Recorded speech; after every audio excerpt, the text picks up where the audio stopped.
স্বাগত ডিবিসি সংবাদে আপনাদের সাথে আছি রেদওয়ান আহমেদ। এবার জানাবো খবরের বিস্তারিত। টানা তৃতীয় দিনের মতো অবস্থান কর্মসূচিতে জগন্নাথ বিশ্ববিদ্যালয়ের শিক্ষক শিক্ষার্থীরা রাজধানীর কাকরাইল মোড়ে সমাবেশে জড়ো হয়েছেন। তারা জগন্নাথ বিশ্ববিদ্যালয় শিক্ষক সমিতির সাধারণ সম্পাদক ডক্টর অধ্যাপক রইস উদ্দিন বলেন, দাবি মানা না পর্যন্ত আর পেছনে ফেরার সুযোগ নেই। সরকারের সুস্পষ্ট ঘোষণা চান তারা। বিশ্ববিদ্যালয়ের বর্তমান শিক্ষক শিক্ষার্থীদের পাশাপাশি সাবেকরাও যোগ দিয়েছেন আজকের কর্মসূচিতে। বেলা ৩টার দিকে অনশনে বসার কথা। বিশৃঙ্খলা এড়াতে মোতায়েন রয়েছে আইনশৃঙ্খলা বাহিনীর বিপুল সদস্য। ৭০% শিক্ষার্থীর আবাসন বৃত্তি, পূর্ণাঙ্গ বাজেট, দ্বিতীয় ক্যাম্পাস বাস্তবায়ন এবং শিক্ষার্থীদের উপর পুলিশি হামলার তদন্ত ও বিচার চান তারা। পাশাপাশি চলবে ক্যাম্পাস শাটডাউন। আমাদের দাবি অত্যন্ত যৌক্তিক দাবি, আমাদের জীবন মরণের সাথে জড়িত দাবি, সুতরাং আমাদের দাবি মানতে হবে, এটাই আমাদের শেষ কথা। এবং সেই দাবি আদায়ের ব্যাপারে সুস্পষ্ট সরকারের ঘোষণা ছাড়া এখান থেকে আমরা এক চুল পরিমাণ পিছপা হব না। এ বিষয়ে আরও খবর জানাতে আমাদের সহকর্মী আতিক মিসবাহ লগ্ন আছেন কাকরাইলে, যুক্ত হচ্ছেন তিনি আমাদের সাথে। আতিক মিসবাহ লগ্ন, কি তথ্য রয়েছে আপনার কাছে জানাবেন? গতকালকে যে পূর্ব নির্ধারিত কর্মসূচি দেওয়া হয়েছিল, অর্থাৎ আজকে সকালে সমাবেশ এবং তারপরে সবাই মিলে গণ অনশনে বসার একটি বিষয়, সেই কর্মসূচি কিন্তু পালিত হচ্ছে। প্রথমে আমি যদি বলতে চাই, সকালেই দূরপাল্লার বিভিন্ন যে বাসগুলো রয়েছে ক্যাম্পাসে, সেগুলো সবগুলোই কিন্তু এই যমুনা অভিমুখে চলে এসেছে। অর্থাৎ কাকরাইলের এই যে মোড় রয়েছে, এখানে তারা অবস্থান করছে এবং এর ফলে সমাবেশটা সকালে করেছে। এরপরে জুমার নামাজে একটা বিরতি ছিল, তারপরে কিন্তু সবাই জড়ো হচ্ছে। আমরা যতদূর সংবাদ পেয়েছি যে বিকেল 3:30টার পরে তারা আসলে সবাই মিলে শিক্ষক শিক্ষার্থী এবং কর্মচারীরা যারা রয়েছেন সবাই মিলে আসলে গণ অনশনে বসবেন, যতক্ষণ পর্যন্ত তাদের পূর্ব নির্ধারিত তিন দফা দাবি এবং পাশাপাশি পরবর্তীতে যে আরও একটি দাবি, অর্থাৎ তাদের উপর যে নির্যাতন করা হয়েছে সেটিকে হামলা দাবি করে তার বিচার, যে তারা আরও যে একটি দাবি যুক্ত হয়েছে, সব কিছুর জন্যই তারা আসলে এখানে সমাবেশ করছেন, অনশনে বসছেন। এবং এছাড়াও আমরা যেটা দেখতে পাচ্ছি যে আমাদের আশেপাশে শিক্ষার্থীরা যারা রয়েছেন তারা কিন্তু এই মুহূর্তে কথা বলছেন, সবাই মিলে গণসংযোগ করছেন এবং বিভিন্ন প্লাকার্ডের মাধ্যমে এই তীব্র তাপপ্রবাহের মধ্যেও কিন্তু শিক্ষার্থীরা এখানে আসে। আমরা আরও দেখেছি চক্রাকারে বিশ্ববিদ্যালয়ের যে বিভিন্ন বাসগুলো রয়েছে, এর মাধ্যমে অন্যান্য শিক্ষার্থীরাও আসেন এবং এছাড়াও বিশ্ববিদ্যালয়ের অ্যালামনাই, অর্থাৎ প্রাক্তন বা সাবেক যে শিক্ষার্থীরা রয়েছে তাদেরও একটা সরব উপস্থিতি কিন্তু আমরা দেখেছি এই কাকরাইল মোড়ে। তারা সবাই মিলে এখানে রয়েছেন এবং তারা আসলে নিজেদের যে অধিকারের কথাগুলো, সেই অধিকারের কথাগুলো বলছেন এবং তীব্রভাবে তারা আরও একটা জিনিস জানিয়েছেন যে যতক্ষণ পর্যন্ত না চূড়ান্তভাবে তারা আসলে তাদের দাবি পূরণ করতে পারবেন না, ততক্ষণ পর্যন্ত তারা এখানে থাকবেন। এই ছিল রেদওয়ান এখন পর্যন্ত কাকরাইল থেকে সর্বশেষ। জি লগ্ন, পরবর্তীতে নিশ্চয়ই আরও তথ্য জানতে আপনার সঙ্গে আমরা যুক্ত হব। ধন্যবাদ আপনাকে।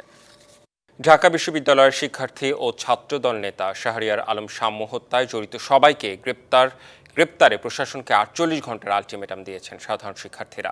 রাজু ভাস্কর্যের সামনে প্রতিবাদ সমাবেশ শেষে শাহবাগ থানা ঘেরাও কর্মসূচিও পালন করেন তারা।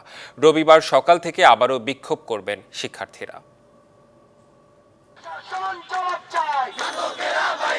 শুক্রবার সকাল থেকে স্লোগানে উত্তাল ছিল ঢাকা বিশ্ববিদ্যালয় ক্যাম্পাস।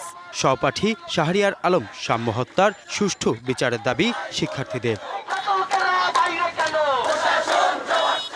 প্রথমে রাজু ভাস্কর্যের পাদদেশে জড়ো হন শিক্ষার্থীরা, সেখান থেকে মিছিল নিয়ে অবস্থান নেন শাহবাগ থানার সামনে।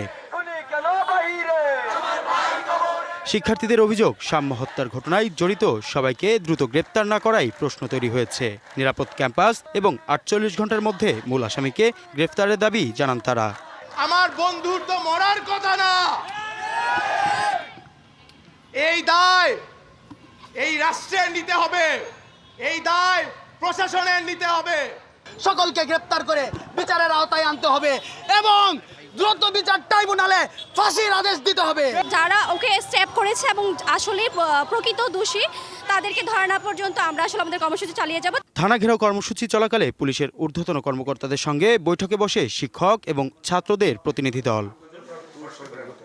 বৈঠক শেষে 48 ঘন্টার সময় বেঁধে দেন আন্দোলনকারীরা। 48 ঘন্টার মধ্যেই তারা অগ্রগতি জানাতে পারবেন। যতক্ষণ পর্যন্ত প্রকৃত হত্যাকারী এখানে চিহ্নিত এবং ধরা না পড়বে, আমরা তাদের সাথে যোগাযোগ অব্যাহত রাখবো, আমাদের চাপ সৃষ্টি করব।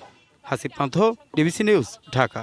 ঐকমত্যের মাধ্যমে জুন জুলাইয়ের মধ্যে জাতীয় সনদ তৈরি করতে পারলে ডিসেম্বরে নির্বাচন সম্ভব। এমনটা জানিয়ে বিএনপি নেতা নজরুল ইসলাম খান বলেছেন, কারো প্রস্তুতির জন্য জনগণের ভোটাধিকার বিলম্বিত হতে পারে না।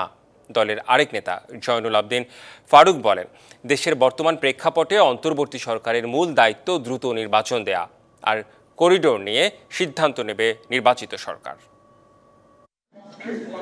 বাংলাদেশ লেবার পার্টির প্রতিষ্ঠাতা মাওলানা আব্দুল মতিনের ২৯তম মৃত্যুবার্ষিকী উপলক্ষে আলোচনা সভা আন্দোলন সংগ্রামে জলভূত। শুক্রবার সকালেই আয়োজনে অংশ নিয়ে বিএনপি চেয়ারপারসনের উপদেষ্টা জয়নুল আবদিন ফারুক বলেন, দেশের বর্তমান প্রেক্ষাপটে সংকট নিরসনে অন্তর্বর্তী সরকারের প্রধান দায়িত্ব সুষ্ঠু নির্বাচন আয়োজন। কারের কাছে কারা গুনগুন করছেন, কি পররাষ্ট্র সচিবের চাকরি চলে যায়, কি করিডোর, কি মানবিক করিডোর, কি টেকনাফে যেতে দেন না, আর এগুলো নিয়ে নির্বাচিত সরকারকে দায়িত্ব দেন, তারা ঠিক করবে। আপনার এসব দায়িত্ব না, আপনার দায়িত্ব নির্বাচন। একই অনুষ্ঠানে দলের আরেক নেতা নজরুল ইসলাম খান কাউকে সুযোগ দিতে নির্বাচন পেছানো হচ্ছে কিনা এমন প্রশ্ন তোলেন। বলেন, নির্বাচন কমিশনের প্রস্তুতি থাকলেও ডিসেম্বরের মধ্যে নির্বাচন আয়োজন নিয়ে আপত্তির কোনো যৌক্তিকতা নেই। যে আমরা বলেছি ডিসেম্বরের মধ্যে নির্বাচনটা হোক। আমি বলতে চাই, যারা এটার বিরোধিতা করছেন তারা শুধু বলুন যে কোন যুক্তিতে ডিসেম্বরের পরে করতে হবে নির্বাচন। নির্বাচন কমিশন বলেছে যে জুন মাসের মধ্যে তারা জাতীয় নির্বাচন অনুষ্ঠানের সব প্রস্তুতি সম্পন্ন করতে পারবে, এই জুন মাসের মধ্যে। তাহলে নির্বাচন কমিশনের ডিসেম্বরের মধ্যে নির্বাচন করতে কোনো অসুবিধা নাই। রাজনৈতিক অস্থিরতা কাটিয়ে দেশকে এগিয়ে নিতে নির্বাচনের কোনো বিকল্প নেই বলেও জানান নজরুল ইসলাম খান। কারো গোছানোর জন্য সময় দরকার, কারো বন্ধু জোগাড়ের জন্য কিছু সময় দরকার। সেই জন্য জনগণের ভোট দেওয়ার যে মৌলিক মানবাধিকার, এটা বিলম্বিত হবে। সাব্বির রোজ, ডিবিসি নিউজ, ঢাকা। রাজধানীর বাজারে ক্রেতার স্বস্তি, দাম কমেছে ব্রয়লার মুরগির। নাগালে প্রায় সব রকমের সবজির দাম আগের দরেই বিক্রি হচ্ছে। চাল, ডাল ও ভোজ্য তেলও। খিলগাঁও তালতলা বাজার ঘুরে দেখা গেছে ব্রয়লার মুরগি বিক্রি হচ্ছে ১৬০ থেকে ১৭০ টাকা কেজি। সোনালী মুরগির দাম ২৬০ থেকে ২৭০ টাকা। ডিম বিক্রি হচ্ছে গেল সপ্তাহের ১৩৫ থেকে ১৪০ টাকা ডজন দরে। দাম কমেছে প্রায় সব সবজির। পটল, ঢেঁড়স ও করলা বিক্রি হচ্ছে ৪০ থেকে ৬০ টাকার মধ্যে। কাঁচা পেঁপে ৭০, কাঁচামরিচ ৭০ থেকে ৮০ টাকা কেজি। খুচরায় দেশি পেঁয়াজ ৫৫ থেকে ৬০, আর আমদানি করা ভারতীয় পেঁয়াজের দর ৬৫ টাকা। রসুন বিক্রি হচ্ছে মানভেদে ১৪০ থেকে ২০০, আর আদা ১২০ থেকে ১৮০ টাকা কেজি। গেল সপ্তাহের দরেই পাওয়া যাচ্ছে ডাল, চিনি, তেল ও চাল। আর গরুর মাংস ৭০০ থেকে ৭৮০ এবং খাসির মাংস ১২০০ টাকা কেজি। গোপালগঞ্জের কোটালীপাড়ায় মাছের ঘের খনন নিয়ে বিরোধে দুই পক্ষের সংঘর্ষে অন্তত ১০ জন আহত হয়েছে। ৭ জনকে গোপালগঞ্জ জেনারেল হাসপাতালে ভর্তি করা হয়েছে। সকালে বর্ষাপাড়া গ্রামের ইব্রাহিম ফকির ও মোকসেদ ফকিরের সমর্থকরা দেশীয় অস্ত্র নিয়ে সংঘর্ষে জড়ায়। স্থানীয়রা জানিয়েছে, আধিপত্য বিস্তার নিয়ে তাদের মধ্যে দীর্ঘদিনের দ্বন্দ্ব চলে আসছে। ইব্রাহিম ফকিরের লোকজন বিরোধপূর্ণ জমিতে ঘের খনন করতে গেলে মোকসেদ ফকিরের লোকজন বাধা দেয়। এক পর্যায়ে শুরু হয় সংঘর্ষ। পরে পুলিশ গিয়ে পরিস্থিতি শান্ত করে। বগুড়ায় জাতীয় সঙ্গীত পরিবেশনায় বাধা ও উদীচী শিল্পী গোষ্ঠীর কার্যালয়ে হামলা ভাঙচুরের প্রতিবাদে প্রতিবাদ সমাবেশ হয়েছে ঠাকুরগাঁওয়ে। সকালে শহরের চৌরাস্তা মোড়ে এই কর্মসূচির আয়োজন করে উদীচী শিল্পী গোষ্ঠী জেলা সংসদ। এতে অংশ নেন বিভিন্ন সাংস্কৃতিক সংগঠনের প্রতিনিধি ও বিশিষ্টজনেরা। সমাবেশে বক্তারা বলেন, জাতীয় সঙ্গীত মানে দেশের অস্তিত্ব, জাতির আত্মার স্পন্দন।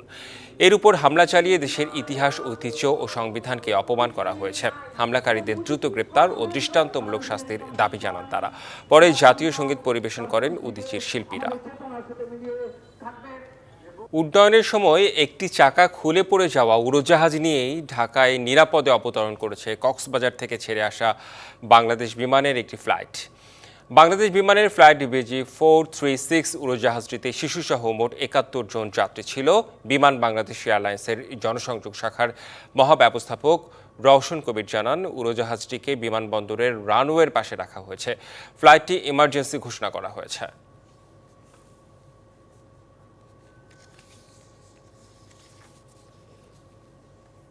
সংবাদে এই ছিল এখনকার মতো। ডিবিসি নিউজের সংবাদগুলো পড়তে ভিজিট করুন dbcnews.tv, আর ভিজিট করুন ডিবিসি নিউজের ফেসবুক পেজ এবং ইউটিউব চ্যানেল। সঙ্গেই থাকুন।